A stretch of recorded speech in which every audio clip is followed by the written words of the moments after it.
This panel will be moderated by Mr. Samir Khalil, and some of you will have at your seats a write-up, an interview that we did of Mr. Khalil about what it takes to, what they're looking for, what the pharmaceutical industry is looking for as they're investing in these various countries around the globe. And as you'll hear, I'm sure from our panel, when a pharmaceutical industry develops partnerships in a country, it can be a huge economic boon to that country. And pharmaceuticals is a growing industry, as we all know.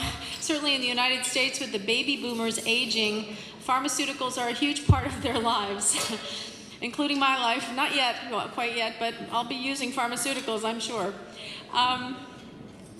But I wanted to just call your attention to the 6-point checklist that Samir has put together here that we were able to print up for you. I also would like to say, Samir, we're fortunate to say that Samir has joined our board of directors, the board of directors of the American Middle East Institute. He's been a great friend of the Institute. And without further ado, let me bring on Samir and his panel. Samir? There you go.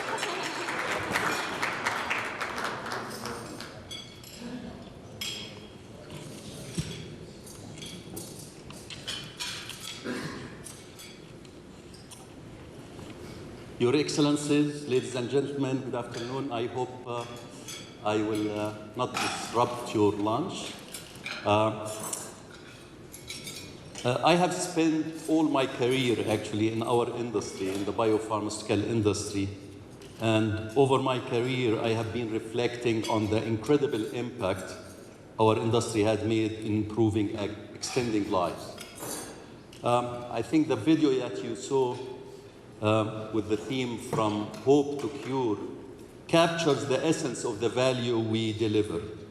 It expresses what we do and shows where we have come from.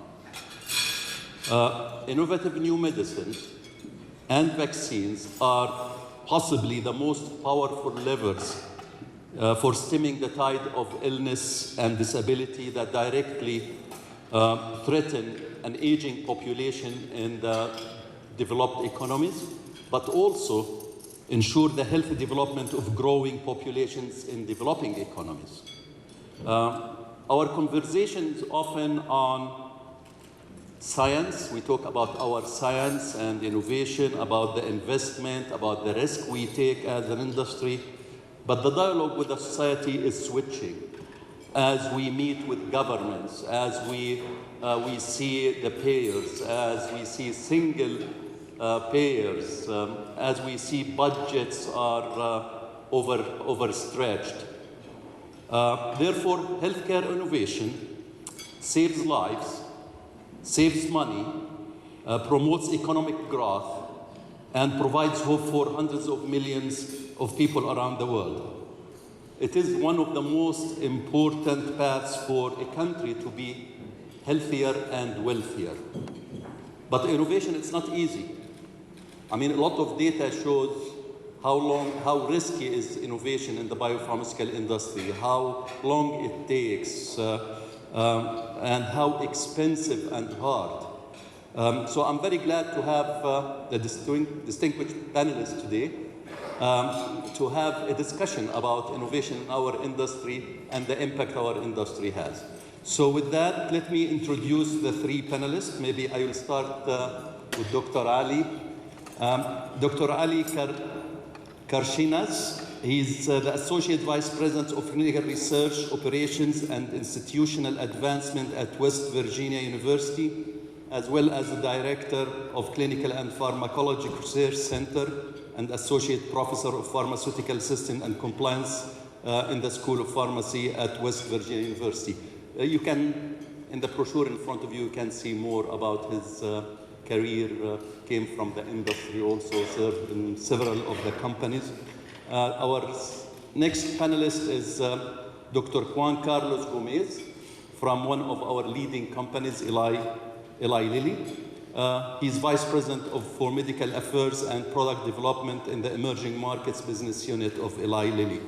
And our third panelist, I will not introduce because he was just presenting, Faisal Bafarat from SAGIA. So with that, maybe we can start our discussion.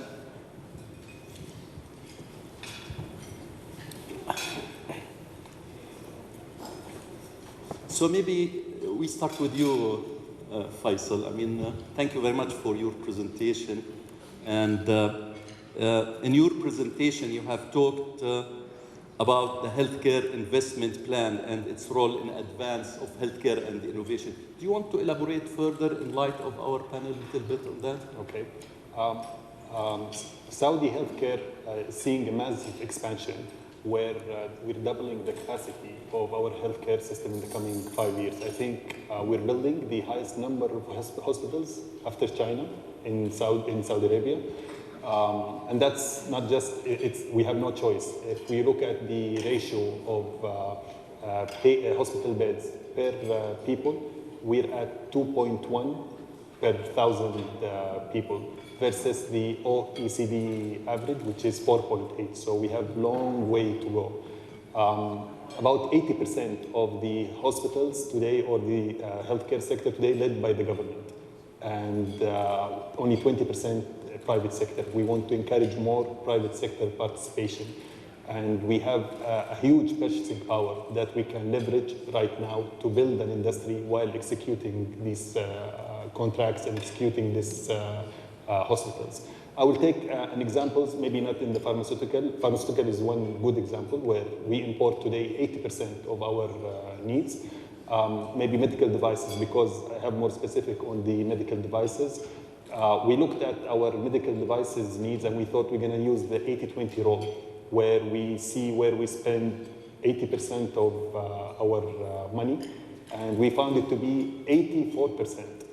4% of the item cost 80% of the value. These are the CT scans, the MRI, the hospital beds. Then we evaluated the business case to see if we have a business case to call on a provider to come and localize these industries in Saudi. Without naming names, we talked to the three biggest providers. The first, who happened to be an American manufacturer. We found out if we give 100% of our demand on X-ray, for example, we will make up for 9% of their global production. If we give it to the second, we will make up for 16% of their global production. If we give it to the third, we'll make up for 22% of their global production. So we have a strong purchase power and a huge business case. And then we started the conversation with them. Why don't you come and manufacture locally? And it all boils down to just commitment from the government. They say just commit to the volume and we will come. Of course, the first couple of years we have to import, but then if you give us a 5 years commitment, then it makes a business case. And actually we're in the way where 2 manufacturers hopefully will come soon to manufacture and to call Saudi home and produce. So that's what we're trying to do with the, I guess we talked about this in the previous panel and the panel before. We're no longer looking at executing contract, but rather looking at provider comes and calls Saudi homes to provide for Saudi and for the neighborhood, to make Saudi as a launch pad for the region. Very good. So we talk a lot about innovation in our in the biopharmaceutical industry or in healthcare in general. How do you define innovation in healthcare? What's the criteria of defining that this is innovation? Well, I think the panel this morning really exasperated the topics of innovation relative to telehealth, EMR, EHR, and a whole host of new technologies that are emerging in the healthcare sector. I think for me, really innovation has a much deeper underlining factors as it relates to the execution. You can have a lot of ideas, but if you're not able really to deliver it to execution, then it is worthless, right? I think, part of this, knowing that this forum is all about healthcare sectors in the Middle East, I think, Middle Easterns are no different than any other population of the planet. They want to have a healthy life. They want to have access to care. I think innovation really, where it really differentiates itself in these regions is through some areas that you really narrowed it down in your 6 points of biopharmaceutical sectors in the Middle East. And that really, lined up very well with me in that transparency in regulatory side is right now a key factor from an innovation perspective. The second area is really IP protection. If you really don't have these two, then really pretty much Middle East is locked down from any potential opportunities that the European countries would want to invest in the Middle Eastern countries. I give you a very good example in the case of India. As you all know, India has been the hub of market emergence from a biopharmaceutical side in the last decades. They have built a very, very strong infrastructure for not only API, the active pharmaceutical ingredients manufacturing, but at the same time really building the underlying factors for clinical trials. But unfortunately, in recent years, through regulatory compliance, we have seen that really India is violating some of the basic principles of good clinical practices in the conduct of clinical trials and in the protection of the IPs for the major ingredients that go into the finished product. So from those perspectives, really right now, their biopharmaceutical companies is pretty much in a state of halt simply because the regulators from European, from the United States are going into India, are subjecting them to massive audit process for which they now recognize that they didn't have the right infrastructure, the right training, the right commitment to driving some of the good clinical practices or good manufacturing practices principles for which the European Commission and the United States are living by. So I think really looking at innovation from a larger viewfinder, it is not just about the technology itself and having the fastest internet access or telemedicine, although those definitely are valid. But I think really building the infrastructure for those type of innovations to come in would be a key innovative factor for me. Thank you. So maybe, Dr. Gomez, since you spent most of your career in the pharmaceutical industry, the biopharmaceutical industry, how we measure innovation, how we measure it? Okay, as you said, I think the pharmaceutical industry, it's about innovation. So really measuring innovation is what we have been doing for many decades. I think to me, innovation really has to be measured in healthcare as it applies to patient outcomes, to actual improvement in the health status of people or populations. Obviously, there are some measures at a macro or at a population level which are related to the lifespan. I think we've seen how that has increased in the last decades. Due to many influences in public health, as well as the use of pharmaceuticals as well. Obviously, when we go to each specific diseases, then there are pretty well established measures for what are the patient outcomes that we expect with different treatments. And these are measures of survival, if that's the case of oncology. It's interesting to know, for example, how 2 out of 3 people diagnosed with cancer right now live for at least 5 years from the diagnosis. So I think there's been a lot of improvement. There is still a very long way to go. Again, other measures like mortality or the number of hospitalizations due to cardiovascular diseases. When we go down even at a lower level, you have measures of, for example, in the area of Alzheimer's disease, whether there is some cognitive improvement. But usually, across many diseases where we develop new treatments, the measures are not just a biomarker or an improvement in the certain rating scale. And, in an area that I know relatively well, like Alzheimer's disease, Again, you have to improve cognitive measures, but as well as activities of daily living. There has to be an improvement in a global clinical assessment, so the patient has to be doing obviously better than the comparator arm. So there is a whole host of measures. They are very well established.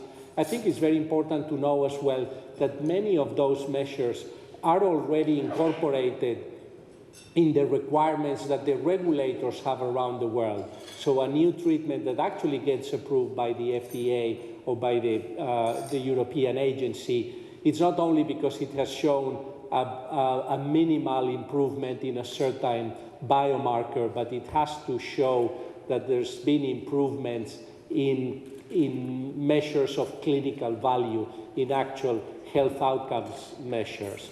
There are obviously other range of measurements that can be done at the post-marketing phase, as well as in terms of improvements in the economic outcomes. That's an extraordinarily interesting area as well. But there are, very well-established measurements of this value and innovation in terms of patient outcomes. Thank you. So we'll go back to Faisal with Saudi Arabia. I mean, we saw this morning some of the data about healthcare spending in the region. Is Saudi Arabia spending enough of its GDP on meeting the needs of the Saudi and developing a healthcare system? Okay, if you look at historically the spend on the healthcare sector, I think healthcare makes anywhere between 10 to 15% of our annual budget for the past 5 to 10 years. Is that enough? I don't think so, because the number that I just shared with you is just showing that we're still lagging and we're still catching up. And this is where the healthcare investment plan comes in place, especially when it comes to the innovation front. Because, like I said, when we look at the provider, we not only now, previously the model was executing contract, looking at the best price, getting the project done, and then the provider leaves. Now we're moving into building a knowledge-based economy, encouraging more innovation. So what do you give the country in terms of, for us, it's better to build an R&D center rather than to build a plant in the country. That's what we're going after. Excellent, because I think you really touched on a very important point. When we meet with governments, particularly in the Middle East and Africa region, the concept is that pharmaceutical companies come and build manufacturing. And honestly, I have been in this industry for many years, and I see that our manufacturing is getting less and less because of the rationalization process. Medicine is getting smaller. The doses are, 1 tablet per day of very few milligrams to manage diabetes or manage. So rationalization is happening in all our companies. So the big value that we bring is, honestly, it's not in manufacturing. It's mainly in bringing the knowledge, helping the economy grow on the basis of knowledge. It's the clinical research programs that we bring. And so do you think the region is getting its, I would say, vision straight on attracting the real thing for our industry, which is the innovation in our knowledge, in our know-how, in our clinical trials or not? So. I think that's an excellent question. I think this morning His Excellency Dr.